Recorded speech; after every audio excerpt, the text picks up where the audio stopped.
CBS 8's Kelly Hessedall joins us live from council chambers right now. Kelly, what's the latest?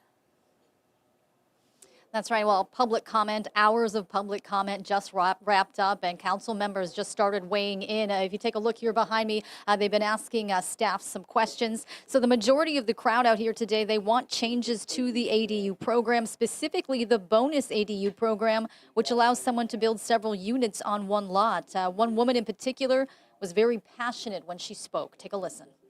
You want to tell me that it's okay to plop 16, 12, 23, 33, 8, I don't care, 4 next door to me, next door to a resident, and then none of you, and I'm telling you, none of you are listening to any of those residents, and it pisses me off because you know what? This fight has been going on for 4 years. There is no reason why I should be here.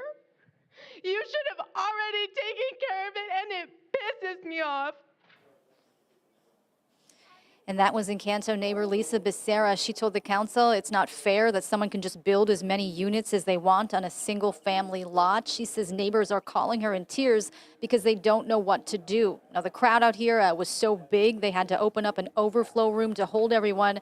Now, most people out here are okay if someone wants to build 1 or 2 units in their backyard. They say that's fine. But again, what a lot of people out here complained about is the bonus ADU program, these large complexes going up. Someone called it ADUs on steroids. There's plans for one in Encanto and another one in Claremont.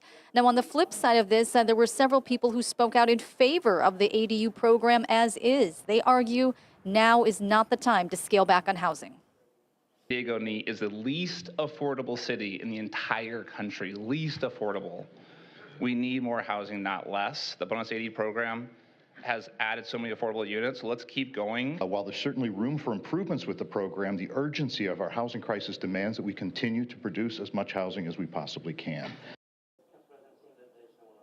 And meanwhile, the council did repeal something called Footnote 7, which basically made it easier for these bonus ADUs to be built in communities in southeast San Diego. So that was a big win for many in the crowd out here today. So back out here live, what that means for projects that were already approved, that is unclear. That is something I think they're still going to need to sort out. Marcella and Anna? Kelly, just to be clear, though, what the council is going to be voting on is whether or not to explore taking steps to repeal the ADU program, right? I mean, today's vote is not a vote to get rid of the ADU program altogether.